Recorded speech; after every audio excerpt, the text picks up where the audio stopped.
जी नमस्कार, फिर से एक बार आपका स्वागत है तैयारी करो स्पेशल्स में। और आज की ये वीडियो होने वाली है स्पेशल वीडियो की वीडियो नंबर 3। जैसा आप जानते हैं कि हर एक स्पेशल वीडियो के अंदर एक विशेष टॉपिक को हम चर्चित में लेके आते हैं। आज के हमारे टॉपिक का डिस्कशन कुछ करंट ओरिएंटेशन से ही लिया गया है। पिछले एक हफ्ते से आप लगातार इस न्यूज़ को सुनते हुए आ रहे हैं कि अमेरिका के एक शहर कैलिफोर्निया और उसी क्षेत्र में एक छोटे से बसे हुए प्रांत लॉस एंजल्स के अंदर कुछ ऐसी फायर इंसिडेंट्स हुए और उन फायर इंसिडेंट से पूरा जो एलए नामक शहर जो बहुत प्रसिद्ध है अपनी हवाबाजी के लिए, वो पूरी तरीके से क्या हो गया, सर्वनाश या उसका अंत हो गया।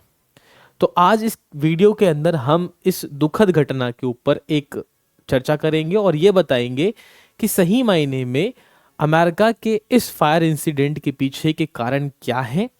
क्या ये कोई नेचुरल कारण था या फिर क्या ये किसी इंसान के द्वारा लगाई गई आग थी या फिर ये कोई साजिश थी, जो बहुत लोग अभी ये मान रहे हैं कि पूरी तरीके से एक स्थापित साजिश थी, जिस साजिश के तहत लोग ये प्लान कर रहे थे कि जो पूरा लॉस एंजल्स है उसको एक नए छोर से बसाना जरूरी था।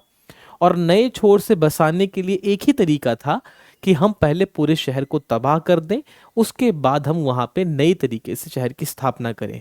अब इसके पीछे कितनी सच्चाई नहीं है ये तो वक्त ही बताएगा, लेकिन हमारा मुख्य उद्देश्य ये जानना है कि ऐसी क्या घटनाएं थी जिनके वजह से ये बड़ा इंसिडेंट हुआ। शुरू करते हैं इस वीडियो में। लेकिन इस वीडियो को शुरू करने से सबसे पहले जब हम जंप करेंगे इस टॉपिक में, पहले आपको ये समझना है कि हम डिस्कशन करने के वाला है। देखो, ये इस समय आपके सामने इस समय the United state of America जो यूएसए है, इसका पूरा एक नक्शा है। इस यूएसए के नक्शे में जैसे बेटा आप ये मैक्सिको वाले साइड जाते हैं ना, मैक्सिको वाले साइड, मैक्सिको के साइड में जो ये वाला रीजन है ना, ये वाला, इस रीजन के पास जो ये पर्टिकुलर एरिया है, इसे गल्फ ऑफ कैलिफोर्निया कैलिफोर्निया की खाड़ी कहा जाता है। ये गल्फ ऑफ कैलिफोर्निया के पास ही अगर आप देखोगे तो आपको यहाँ पे एक छोटा सा शहर दिखेगा, लॉस एंजल्स। उसके थोड़ा सा आगे लास वेगस नाम का एक शहर है और इसी के बीच में से एक नदी गुजरती है जिसका नाम है कोलोराडो रिवर, जो कि अंत में जाके गिर जाती है गल्फ ऑफ कैलिफोर्निया के अंदर। और यहीं पे बेटा एक आपको और प्रांत दिखेगा जिसका नाम है नेवादा। और इस नेवादा के ऊपर थोड़ा सा आ जाएंगे तो यहाँ पे सैन फ्रांसिस्को, और थोड़ा सा ऊपर जाएंगे तो यहाँ मिलेगा आपको कैलिफोर्निया।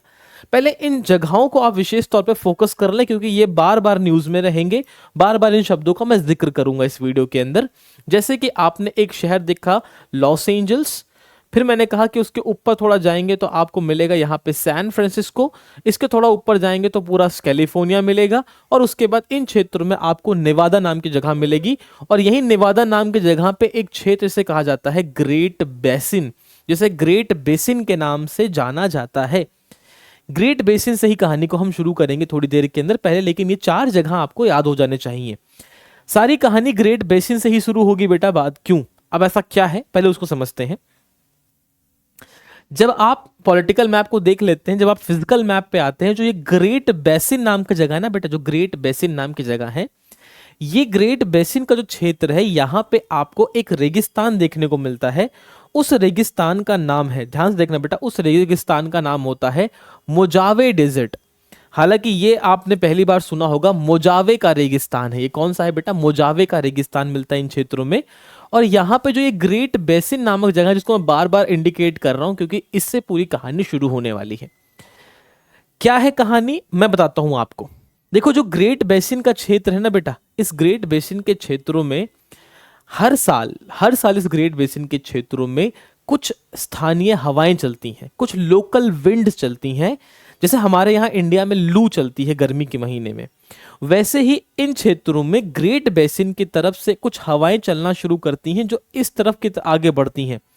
मैं कह नहीं रहा, इसका एक नक्शा दिखाता हूं मैं आपको। अगर जब आप कभी हवाएं देखोगे तो अगर देखोगे तो ग्रेट बेसिन के क्षेत्रों से कुछ हवाएं उठती हैं और ये हवाएं आगे की तरफ ऐसे बढ़ती हैं, ये हवाएं आगे की तरफ ऐसे बढ़ती हैं। अच्छा, इन हवाओं का नाम बेटा ध्यान रखेंगे, इस हवाओं का नाम है सेंटा आना। इन हवाओं का नाम है सेंटा आना विंड्स, और ये सेंटा आना विंड्स डेविल विंड्स के नाम से प्रसिद्ध होती हैं। इनको शैतानी हवाएं कहा जाता है क्योंकि बेटा ये गर्म होती हैं। क्या होती हैं, ये हॉट होती हैं। जैसे हमारे यहाँ लू होती वैसे ही।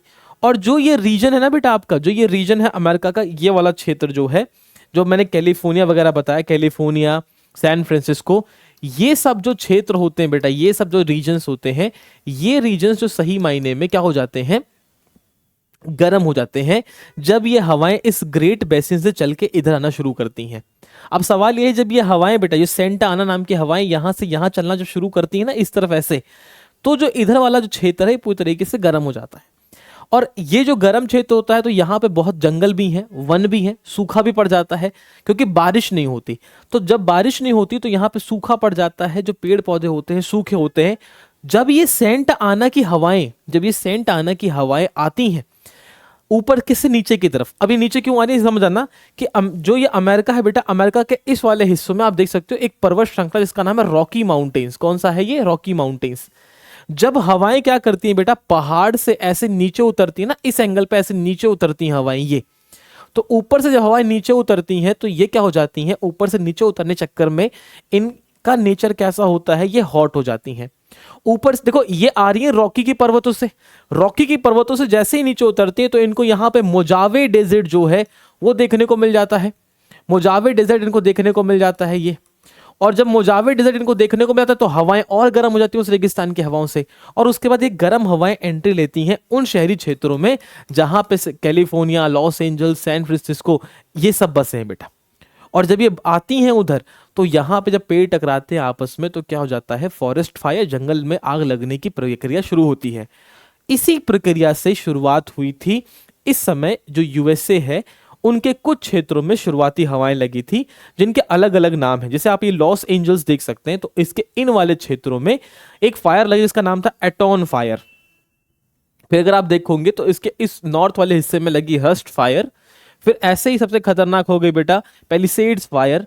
तो ऐसे कई सारी जो आग हैं वो धीरे धीरे लगी, और उसके बाद धीरे धीरे जो पूरा क्षेत्र था, सूखे के बाद रिहायशी, रिहायशी के बाद सूखे पेड़ पौधे, और उन पेड़ पौधों के चक्कर में जो ये जंगल मतलब जो पेड़ पौधे थे उनमें आग लगते लगते ये पेड़ धीरे धीरे आग फैलती गई। और ये आग बेटा अगर आपने आजकल थोड़ा इंस्टाग्राम पे रील वगैरह देखते होंगे तो हमेशा दिखाते हैं कि एक तरफ बड़े बड़े शहर है और उनके एक तरफ पानी है। तो एक बार ये आग लगती है तो बेटा ये आग तब तक नहीं रुकती जब तक ये समुद्र किनारे तक नहीं पहुंच जाती। ऐसे इंस्टाग्राम पे एक बहुत बड़े पॉडकास्ट के वो हैं, उनका एक बहुत विख्यात वीडियो वायरल हुआ है कि उन्होंने 2024 के जुलाई के महीने में किसी एक फायरमैन से बात करी थी। उस फायरमैन ने ये घोषणा बताया था कि अगर एक बार इन डेविल विंड्स ने, सेंट आना की हवाओं ने अगर अपना कहर ढा दिया तो लॉस एंजल्स इस बात को लेकर तैयार ही नहीं है कि किस तरीके से वो अपने आप को बचाएगा। अब यहाँ पे जो ये सिरे नवादा का क्षेत्र है बेटा, ये वाला जो क्षेत्र है सिरे नवादा वाला, और जो ये मोजावे डेजर्ट है, तो आपको कूल बात ये समझ आ गई कि जब ये रॉकी माउंटेन से हवाएं जब ग्रेट बेसिन में उतरती हैं, ग्रेट बेसिन से उतरने के बाद जब मुजावे डेजर्ट में गुजरती हैं तो मुजावे रेगिस्तान से आते आते धीरे धीरे इनकी नेचर क्या होता है, बहुत गर्म हो जाता है। ऊपर से क्षेत्र पहले से गर्म रहता है क्योंकि यहाँ बरसात नहीं होती तो यहाँ सूखा पड़ा रहता है। गर्म हवाएं, सूखा क्षेत्र, दोनों का मिलन होता है और आग शुरुआत होती है। और ये क्लाइमेट, अब अमेरिका क्लाइमेट चेंज कहे चाहे जो भी कहे, अब ये हर साल होता है, ये नेचुरल फिनोमिना है, लेकिन इस बार जो उसका बढ़ना था बेटा वो इतना ज्यादा बढ़ गया क्योंकि अब ये जाहिर सी बात है क्लाइमेट चेंज के कारण बन सकता है, क्योंकि इतनी ज्यादा ये हवाएं तबाही भी नहीं मचाती, इतनी गर्म भी नहीं होती। लेकिन अब जब सूखा पूरा पड़ा है तो हवाएं ने अपना काम दिखाया और पूरा क्षेत्र जलते जलते एंड में समुद्र तक जो था पूरा क्षेत्र जो है ये पूरा तहस नहस हो गया। अब जो ये अब देखो, अब इसमें क्या खास बात है हमारे लिए कि भाई सेंट आना नाम की हवाएं हैं, ठीक है जी, और उसके बाद बेटा ये कैटाबैटिक विंड्स है। और कैटाबैटिक विंड्स का एक उदाहरण मैं दिखाया, जैसे ये पहाड़ देख रहे हैं ना आप, तो पहाड़ से आप ऑब्जर्व कर सकते हैं कुछ बादल नीचे की तरफ उतर रहे हैं ना, तो ऐसे ही बेटा जो सेंट आना की हवाएं हैं ये रॉकी पर्वत श्रृंखलाओं से निकलते हुए ऊपर से ऐसे नीचे की तरफ उतरती हैं। जब ये नीचे की तरफ ऐसे उतरती हैं बेटा तो अब इनके सामने ऐसा रेगिस्तानी क्षेत्र आता है। जैसे ये रेगिस्तानी क्षेत्र आता है इनके सामने तो ऊपर से थोड़ी बहुत ठंडी होती हैं, नीचे आते थे गर्म हो जाती हैं, यहाँ आके ये रेगिस्तान के क्षेत्रों में और सूखी हो जाती हैं। और जब यहाँ से बहती वो आगे पहुंचती हैं कैलिफोर्निया वगैरह की तरफ तो वहाँ पे क्या होता है, सूखे सूखे पेड़ पौधे मिल जाते हैं। जब सूखे सूखे पेड़ पौधे मिल जाते हैं चीड़ उड़ के तो उनमें आग लगाना स्वाभाविक सी बात है, और वो आग फैलती फैलती आगे इतनी फैल गई कि अंदर जो एंड में समुद्र है वहां तक वो आग चली गई।